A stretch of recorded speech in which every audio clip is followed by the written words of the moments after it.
أغلب الناس لمّا بيشوفوا إعلانات 3D بينبهروا بالنتيجة، لكن ما يعرفوش اللي ورا النتيجة دي إيه. اللي ورا النتيجة دي هي في concept وفي map معيّنة متضبّطة أو خريطة معيّنة متضبّطة إن هي تطلّع الإعلان بالشكل اللي قدّامك ده. علشان كده في فيديو النهارده هنشرح لك كل المراحل المهمة الأساسية اللي هتخلّيك تقدر تكون عامل إعلان 3D متكامل من كل الأطراف، من ناحية الأفكار، من ناحية الvisual ومن ناحية الedit ومن ناحية الإفكتات، من ناحية كل حاجة حرفيًا. وده اللي هنشرحه في فيديو النهارده. هنبدأ إن إحنا نشرح كل التفاصيل من الكونسبت، وهنشرح فيه المود بورد، ستوري بورد، والتغذية البصرية، وكمان الإيديتنج، وكمان الفاينل تاتش، و3 دي ريندرنج، وكل حاجة حرفيا هنشرحها في الفيديو ده. عشان كده الفيديو ده هتكون طالع منه فاهم كل التفاصيل في ال 3D animation. شخص عادي قرر إنه ينحرف عن المسار الطبيعي للبشر ويقدم شيء جديد، شيء مميز ومختلف. يو يقدم لكم كل ما يتعلق بالتصميم والإبداع. هنا نقدم لكم حلقة جديدة. طيب يا شباب، بص احنا هنشرح النهارده كل الحاجات اللي ممكن تتخيلها ان انت بتذاكر عشان تعمل اعلان 3 دي كويس. تقريبا الفيديو ده انت تطلع منه هتعمل الاعلان على طول، هتفهم في كل حاجه، مش هتكون مقصر في ولا نقطه. هنشرح بقى الفكره، بتحديد الهدف، بالجمهور، بالتغذيه البصريه، بالمونتاج، بالتحريك. هنشرح كل النقاط دي كلها. الحاجات اللي احنا هنشرحها هم 6 حاجات، واللي هم الفكره والتغذيه البصريه، الاستوديو بورد، التصميم والتحريك، الاخراج والمونتاج، والاضافه النهائيه بتاعتها او اللي هو في الاخر ان احنا نبدا نضيف او نضيف الحاجات الريتاتش اللي في الاخر. كل ده اللي هنشرحه في فيديو النهارده. بس عايزين نعرف ان احنا كمصممين لما نيجي نقصر في حته اكتر من حته، او نيجي ان احنا نهتم بحته اكتر من حته، التصميم كله او الفكره كلها بتقع. يعني ما ينفعش ان انا اركز في الفيجوال وانسى الفكره، لان انا ممكن اطلع فيجوال كويس من غير فكره، ووقتها الفيجوال الكويس ده هيكون شكل بس من غير فكره، والناس مش هتعجبها الحاجه دي. فانا عشان نطلع حاجه في الاخر شكلها كويس لازم نهتم بكل نقطه، نمشي عليها واحده واحده. وعايز افهمك ان مجال التصميم بالذات محتاج صبر، محتاج ان انت تبذل فيه مجهود وهتطلع حاجه كويسه. طيب، احنا هنبدا المرحله الاولى بالكونسيبت بتاعنا. دلوقتي انا العميل جه طلب مني اعلان، والاعلان ده بتاع مثلا ساعه ابل واتش او ساعه مثلا تقيله. هبدا ان انا اخد من العميل الفكره بتاعت الساعه، وابدا اعرف إيه الحاجات اللي في الساعه، ادرسها كويس واعرف فيها النقاط، وابدا ان انا ارسمها واعرف الحاجات دي، واعرف امتى استخدمها وامتى ما استخدمهاش وامتى بعمل كذا. بدرس المنتج بمعنى اصح. ولو انت ما عندكش منتج بيدرس بس عندك خطه عايز توصلها، تبدا ان انت تكتب الخطه دي في ورقه، وتبدا انت تعرف منها تجيب افكار. مثلا انا عندي مثلا منتج عايز اوصله للفضاء، ففي فكره مثلا ان انا اوصل الكل في الفضاء عن طريق سفينه او عن طريق حاجه. فانت بتبدا ان انت تعرف ايه الخطه اللي انت عايز توصلها بتاعتك عن طريق خطه تسويقيه. الخطه بتاعتك ايه؟ ان انت عندك منتج اديهولك العميل، ابدا ان انت خلي العميل بتاعك يديك تفاصيل المنتج. عندي ساعه بتعمل كذا، عندي ساعه بتقيس ضربات القلب، عندي ساعه بتقيس مش عارف كذا، عندي ساعه بتحسب لك الكالوريز بس بطريقه معينه. ابدا ان انا ادرس الحاجه دي، اعرفها، ابدا ان انا اكتبها وارسمها، علشان ابدا ان انا ابرز الحاجه دي في الاعلان. ولكن علشان اقدر اعمل حاجه زي كده لازم تكون دارس المنتج. عشان دايما كده بنبه الناس ان انت لو حبيت تعمل حتى اعلان فريلانس، مفيش عميل طلب منك اعلان فريلانس عادي، لازم وضروري ولابد ان انت تخش تعرف حتى المعلومات العامه بتاعت المنتج، علشان تبدا ان انت تبان ان انت فاهم. لما العميل يخش يشوف ان انت عملت اعلان لابل واتش بس مش عامل الاعلان ذات نفسه بتاع الابل واتش مجرد شكل بس هي شوكيس، لا، انت اهتميت بالفيتشرز بتاعت الساعه وركزت عليها، فالعميل يعرف ان انت بتفهم وبتدرس الحاجه قبل ما تصمم على طول. فدي هي أول مرحلة ومش هنتكلم عليها كتير جدًا، هي سهلة. وطبعًا هتلاقي الحاجات دي كلها اللي إحنا بنشرحها في وصف خاص بالفيديو. في المرحلة التانية بنبدأ إن إحنا نعرف الأمثلة بتاعتنا في الشغل بتاعنا، أو نبدأ نعرف إحنا إيه الأمثلة اللي هنقدر إن إحنا ناخد منها تغذية بصرية عشان نقدر ناخد منها ونستوحي أفكار جديدة من الناس. فأبدأ إن أنا مثلًا لو شغال على مشروع Apple Watch، أبدأ إن أنا أخش على Dribbble، Behance، Pinterest وArtstation، منصات الشغل عمومًا. ابدا ان انا ادور مثلا لو انا دلوقتي على مشروع ابل واتش، بدور على ابل واتش، انا مدور هنا على ابل واتش، لقيت الاشكال دي كلها، لقيت ان منتشر نوع معين، لقيت منتشر لون معين، لقيت منتشر كونسبت معين. ببدا ان انا اخد الحاجات دي كلها اجمعها على فوتوشوب او اجمعها على فيجما، اجمع كل الافكار اللي انا شفتها، بعدين اختار كولر باليت معين امشي عليه. بعدين بشوف الهويه البصريه، بس قبل ما اشوف الكولر باليت لازم تشوف الهويه البصريه بتاعه العميل. الكلام ده لو انت عميل طلب منك الحاجه دي وعنده هويه بصريه فعلا. لو العميل ما عندوش هويه بصريه، او حتى انت تعمل المشروع ده كفريلانس، ممكن انت تمشي على الالوان اللي تحبها او كلر باليت موحد انت تحبه. لكن لو العميل عنده هويه بصريه موحده مبنيه على لون معين او لونين او اكتر، أتمنى أنت تمشي على الألوان بتاعته لأنها هتخلّي التصميم يحافظ على الهوية بتاعته ويناسب الconcept بتاع الهوية كلّها. واشهر المواقع في الحته دي هم بيهانس وبنترست وارتستيشن ودريبل. وكمان هتقدر انت تعمل منهم تغذيه بصريه تشتغل من عليهم حاجات اكتر بكتير بس من مجرد انت تعمل تغذيه بصريه. وده بالنسبه لجزئيه التغذيه البصريه وهي جزئيه سهله جدا. زي ما انت لازم بتاكل بطنك وتاكل جسمك علشان تقدر تطلع حاجات كويسه واداء وتشتغل وكده. لازم تاكل عينك شغل تشوف شغل وتعمل شغل كتير جدا علشان تبدأ أنت تتعوّد أنت تعمل حاجات معيّنة ماشية بطريقة معيّنة. مش مثلًا أنت عندك غرض في موضوع الإضاءة مش هتلاحظه غير لمّا أنت تتفرّج على إضاءات كتيرة جدًا مختلفة. فبمعنى أكتر أصح يعني إن أنت لو خشيت لقيت مثلًا في تصاميم كلّها مشترك بينها طريقة معيّنة في التوزيع وطريقة معيّنة في الألوان. فبدل ما أنا أعمل حاجة زي كده أخترعها ممكن أنا أتعلّم من أخطاء الآخرين أعمل تغذية بصرية وأطلّع أنا حاجة فريدة من نوعها. بالنسبة لجزئية الstory board جزئية الstory board إن إحنا لازم نوصل إن إحنا نعمل أفكار في المشاهد. يعني كل مشهد لازم يكون ليه فكرة معينة. فمثلًا أنا عندي هنا ده المشهد أولاني، تاني، تالت، رابع، خامس، سادس، وحركة الكاميرا مذكورة بالدرجات بتاعتها كل حاجة. وأنا لمّا عملت الanimation بتاع الساعة بدأت إن أنا أجيب مثلًا هنا الكاميرا دي الساعة، هنا dark وبعد كده أبيض، dark white بعد كده الlight جاي من فوق والساعة ذات نفسها تتحرك كده. ودي الساعة رقم 1، الساعة رقم 2 جاية من تحت والكاميرا جاية من تحت وهنا مثلًا الخلفية لونها أبيض. بعد كده من هنا مثلًا دي الساعة رقم 3 الكاميرا جاية من هنا، الساعة بتتحرك لتحت. وهنا هنعمل المشهد الأولاني 5 ثواني، المشهد التاني 4 ثواني، المشهد التالت 4 ثواني. فأنت لو هتلاحظ إن دايمًا كل المشاهد مشروحة سواء كاميرا سواء models سواء خلفية. وكمان باحط فيها إمتى أشغّل الموسيقى أو الsound design بتاع الإعلان بslow motion أو بsmooth effect أو بأي حاجة عن طريق الstory board. والstory board مش شرط بس إن هي تكون story board معمولة كبيرة كده كلها بتشرح فيها الكاميرات وكده. ممكن تكون مجرد story board معمولة عبارة عن رسم sketch بس بيشرح فيه المشاهد. وكمان عايزك تفهم إن في ناس كتيرة جدًا أو الart director عمومًا اللي بيكون عليك على المشروع ممكن يكون هو مختص في بس موضوع story board فيعمل لك story board واضحة وكويسة زي دي. وأنت تبدأ أنت تشتغل عليها ك3D artist أو كdesigner عمومًا. وكمان ممكن أنت توفّر على نفسك وقت بدل ما أنت تقعد تضبّط موضوع الstory board إن أنت تجيب مكان خاص فاضي أو template جاهزة للstory board وتبدأ أنت تبني عليها وتريّح نفسك من بداية أنت تخترع العجلة أصلًا. وده هو المرحلة التالتة والstory board. لازم دايمًا ترسم المشاهد الإعلان على شكل طرات بسيطة كده علشان نوضّح الحركة الأساسية، الكاميرا وظهور المنتج أو أي عناصر ثانوية. الهدف هي خطة بصرية واضحة قبل الدخول إلى أي تصميم. فمثلًا بُص يا شباب دلوقتي في المشروع ده لمّا جيت أنا أعمل الmood board والstory board والحاجات دي كلّها، قبل ما أعملها أنا باشوف إيه الساعة دي ذات نفسها، إيه المميزات اللي فيها أو إيه الحاجات اللي فيها. فأوكي الساعة فيها خامات كويسة زي ما أنا موضّح في مشهدين على الخامات بتاعة الساعة، ولكن كمان الساعة فيها features أو مميزات، فأنا بابيّن المميزات أو الfeatures دي زي إن هي متنوعة الأشكال، زي إن هي ممكن تكون فيها features زي إن هي تعرف ضغط المَيّة مش عارف إيه، تقيس المشي بتاعك الcalories ضربات القلب الحاجات دي كلّها. فتبدأ أنت تعرف منها إيه المميزات بتاعتها علشان تقدر تبني عليها الstory board والmood board. فأنت قبل ما تبدأ تعمل الstory board والmood board بتبدأ أنت تشوف المميزات بتاعة الساعات أو كده. وعشان تقدر تعرف حاجة زي كده ممكن بحاجة بسيطة زي إن أنت ممكن تخش على موقع أبل الرسمي بتاع أو الموقع بتاع الساعة الرسمية أو الحاجة الرسمية اللي أنت بتصمم لها، أو حتى تكلم العميل تقول له إيه المميزات أو ابعت لي list فيه مميزات الساعة أو المنتج بتاعتك، عشان تعرف تعمل منها مشاهد كتيرة جدًا وتستغل كل الحاجات اللي فيها وتبينها في الإعلان. فأنا مثلًا في الإعلان ده عملت الأول mood board والmood board دي إن أنا باجمّع أفكار فيها للأشكال والمميزات وكل حاجة.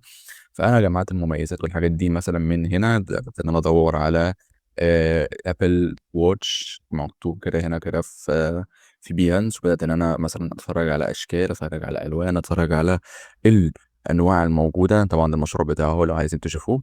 بدأت إن أنا أتفرّج يعني عمومًا على المشاريع الموجودة كلّها بتتكلّم على الApple watch وكذلك برضه نفس الشيء في الApple watch في الDribble أو في أي منصة تانية. أشوف برضه الأشكال شكلها عامل إزاي، إيه الألوان المشهورة، الناس بتعمل إيه في المشاريع، وإيه اللي ناقص علشان تقدر أنت تبرز مثلًا فكرتك أنت عن بقية الأفكار الموجودة.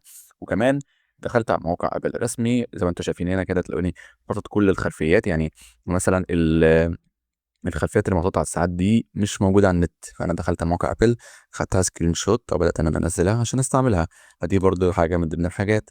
وبدأت إن أنا برضه آخد سكرين شوت من هنا ومن هنا عشان أبدأ إن أنا أشوف إيه المشترك وأبدأ إن أنا أكون متميز. ده بالنسبة لموضوع المود بورد. أما بالنسبة للستوري بورد أنا ببدأ إن أنا أرسمها. طبعا لو أنت عندكش تابلت ومش عارف ترسمها على تابلت، ممكن انت تبقى ترسمها على كمبيوتر، وانا شرحت الحاجه دي سبق وشرحتها قبل كده انه مش شرط ترسمها على تابلت، لكن اهم حاجه انت توصل الفكره. فانا مثلا عندي 3 ساعات هنا في المشهد الاولاني بدات ان انا اجيب الكاميرا هنا مثلا، وهنا الدنيا بتكون ضلمه وبعد كده تبقى بتبيض وبعد كده الشاشة تتحرك من الاتجاه ده، وتلاحظ ان المشاهد كلها اللي انا عاملها في الستوري بورد دي بتشرح الحاجات. يعني هنا المشهد الاول 5 ثواني 4 ثواني 4 ثواني، وهنا كاميرا مش عارف ايه، وهنا مثلا بقول ان يكون في سموث ترانزيشن بين كل فقره والفقره، ويكون الاغنيه اللي بقت سلو فايب، يعني الدنيا بقت الاغنيه بتاعتها هاديه بعد كده عليت مره واحده علشان تمشي مع الايقاع بتاع المشاهد. فانت من الستوري بورد انت بتظبط المشاهد، تبدا انت تعرض الفيوتشرز، تبدا انت تبين كل الحاجات دي كلها من خلال الستوري بورد بالمود بورد علشان تبدا تعمل المشاهد والانيميشنز والافكار بتاعتك.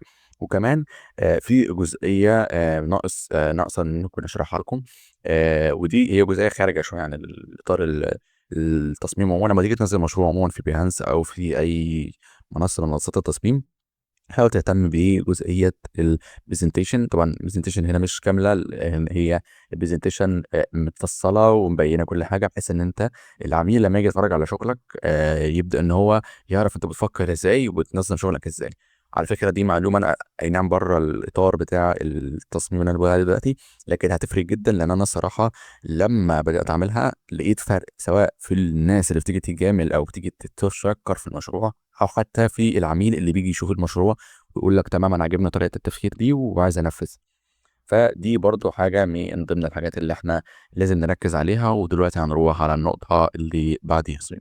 المرحلة الرابعة وهي التصميم والتحريك، ودي بنعمل فيها الموديلنج بناء على المنتج أو العناصر في بلندر، الماتيريال والإضاءة، ضبط الخامات، الجرافيك إديتور، الأنيميشن وأكتر.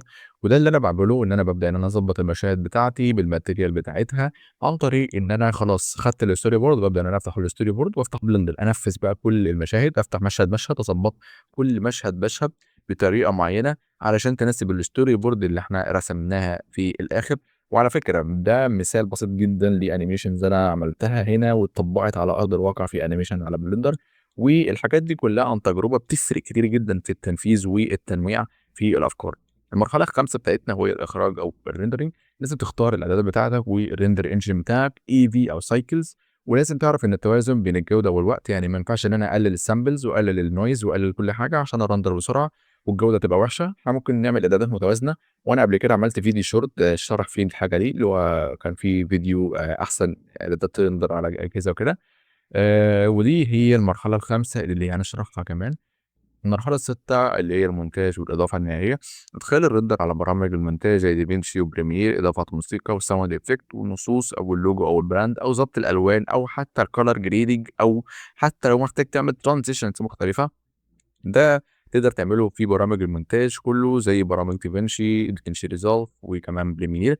فانا كواحد من الناس ببدا ان انا اعمل المونتاج بتاعي التلوين والكاتس وكمان الساوند ديزاين على دافينشي ريزولف. بالنسبه لي جزئيه اللي احنا بنشتغل على بلندر واحنا بنشتغل لازم نظبط الورك فلو بتاعنا، او المكان اللي احنا بنشتغل على انه دلوقتي هنظبطه ازاي. نبدا ان احنا مثلا نظبط هنا مثلا التايم لاين عشان ما نحط فريم، هنا مثلا نبدا ان نحط هنا الماتيريالز بتاعت الحاجه وكده، وهنا مثلا بيكون المكان اللي اقدر اتحكم فيه في الالوان والحاجات دي كلها. يعني ابدا ان انا اقسم الورك فلو بتاعي على الورك سبيس بتاعتي، وان انا ابدا ان انا اظبط اللاي اوت اللي انا هشتغل عليه دلوقتي. فهنا مثلا انا برندر وبشوف النتيجه وبشيل مثلا منها كل الحاجات دي كلها عشان اقدر اتفرج على النتيجه، وهنا مثلا بتحرك بالاجزاء والحاجات دي كلها من غير ما اشوفها عشان الجهاز ما يقطعش طبعا وانا برندر او انا بشتغل.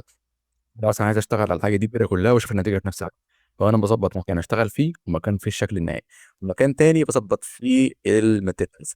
وده هي جزئيه ان انا ازاي بظبط الشغل بتاعي. طيب بالنسبه لموضوع الاعدادات بتاعت الريندر، خلينا نديكم زي حاجه سريعه كده مع اعدادات الريندر بتاعتي. اعدادات الريندر اللي انا عملتها في المشروع ده هي النويز خليته 0.01، وانا خدتها بالرقم ده على غير العاده اللي هو 0.1 بس، لان الصراحه اكتشفت ان انت لما بيكون عندك المكان فيه سواد كتير جدا او المكان مش منور بالشكل الكافي، بتبدأ إن أنت تقلل الرقم ده بدل 0.1 ل 0.01 بحيث إن أنت تحافظ على التفاصيل وما يكونش في نويز في المناطق الحساسة اللي بيكون جاي عليها الأضاءة الخافتة.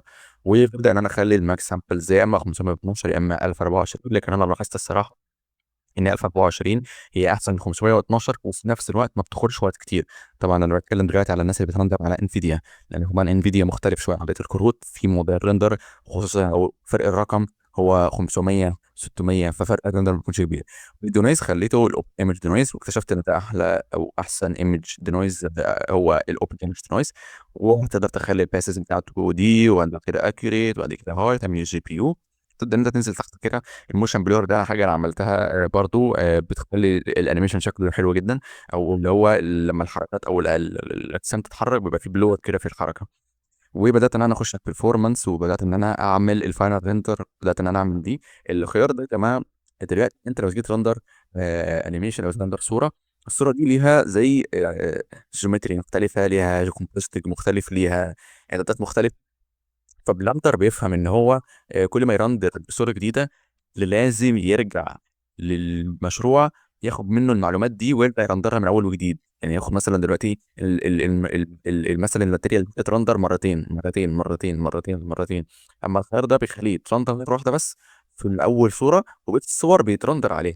فالخيار ده بيسرع وقت الرندر، وفي نفس الوقت بيحافظ على ان انت ما تستهلكش كتير من الجي بي يو، لان هو لازم يرندر الماتيريال لوحدها والكومبوزيتنج لوحده مش عارف إيه لوحده.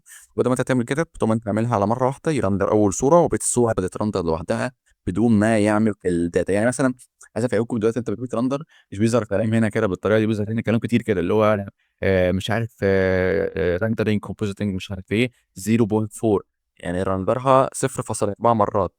فهي بتتعمل مره واحده بس تبقى 4 من 4، بعد كده بترندر على طول في ثانيه واحده.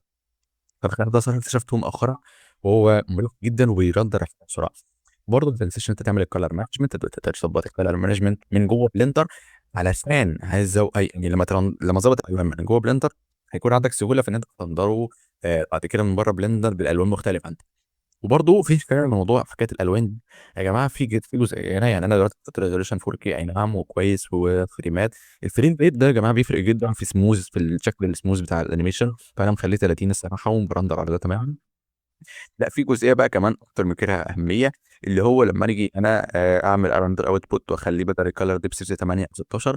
الجزئيه دي بتاخد وقت من الرندر شويه كمان، لكن انا اكتشفت ان انت بيكون عندك تحكم في الالوان. يعني أنا لو ريت رندر صوره على سبيل المثال بكولر ديبس 8 وواحده ثانيه كولر ديبس 16، لما تيجي تدخل على ديفنشي على روم او اي منصات من منصات تغيير الالوان بيكون لك زي يعني برامج دي كلها تدخل في الصوره جدا ان هي تعدل في الالوان. فدي حاجات برضو هتفرق معاك انت. اما بالنسبه لحته الايديتنج دلوقتي، انا في موضوع الانيميشن والايديتنج وكده بعمل حاجه غريبه شويه، ان انا بظبط الالوان والريندر والحاجات دي كلها بتاعتي بين جوه ديفينش وكل حاجه، وخلاص خلصت تمام جدا شغل تمام جدا. لكن بقى الحاجه اللي انا بعملها ان انا من كل مشهد ومشهد بحاول اظبط الاغنيه او الموسيقى اللي شغاله مع الانيميشن بحيث انها تناسب الورك فلو بتاعي. مثلا انا دلوقتي عملت اول 3 مشاهد غامض، الاغنيه تبقى غامضه. بعد كده مثلا حاجه بقى فيها حماس وافكت حركه وكده، بنبدا ان الاغنيه او ساوند ديزاين او ساوند افكت لان بيكون فيها حماس ويكون فيها يعني تبان ان الاغنيه فيها حماس وكده عشان تقدر ان هي تحس بيها. يعني انت اصلا لما تيجي تتفرج على انمي او تتفرج على فيلم او تتفرج على اي حاجه، وانت مثلا يكون مثلا في مشهد فيه حرب او مشهد فيه كذا، بتحس ان انت دايما متحمس معاه. لان انت لو جيت تشيل الاغاني الموجوده اصلا تحس المشهد ممل، يعني حركات اي نعم وكده، لكن الاغنيه برضه ليها عمل او ليها دور في الحاجه دي. وابدا ان انا برضه احط الكاتس. فانا مثلا هنا كان في كات، بدات ان انا احاول ان انا اعمل الكات اللي هنا ده مثلا اللي هو مثلا يكون من هنا اسود بعد كده يبدا يتحرك. وببدا ان انا كمان اهتم بال ترتيب المشاهد. فمثلا انا رتبت المشهد بطريقه معينه حسب الستوري بورد، ممكن ان انا حتى بعد ما خلصت غيرت رايي ابدا ان انا ارتب المشاهد من جوه برامج المونتاج. ودي احدى مميزات الصراحه الموجوده هنا في برامج البنج وكده، هي حته الالوان والتفاصيل. احيانا يا جماعه انت خلاص خلصت التصميم وخلصت كل حاجه، بس بجد الالوان وكده بتكون متشبعه جدا، وكمان بيكون الشاربنس او الديتيلز ضايعه. انا عايز افهمك ان ده كان كده في الاول، ما كانش فيه تفاصيل خالص وكان قليل. فال coloring أو التعديل للتفاصيل والcoloring والحاجات دي كلها ادى للمشهد حيوية أكتر وحياة أكتر في التصميم. وتقدر كمان أنت تقدر تلعب بالإضاءة، يعني مثلًا على فكرة المشهد ده كان مظلم جدًا، جدًا، جدًا، أنا تقريبًا مش عارف كان قد إيه، كان المشهد التضليل بتاعه قليل جدًا، بدأت إن أنا ألعب في الإضاءة بتاعته فتحس إن هو كأن الشمس متسلطة عليه كده، وكأن الأضاءة متسلطة عليه. فحاجات زي كده بتفرق الصراحة في التصميم. فأنا بانصح الصراحة في الجزئية دي ببرنامج DaVinci Resolve، لأن هو الwork flow بتاعه سهل جدًا. هنا بتحط الصور والحاجات، هنا ممكن تعمل الcuts بتاعتك، هنا تبدأ أنت تعمل الsound design والmaintenance والحاجات دي.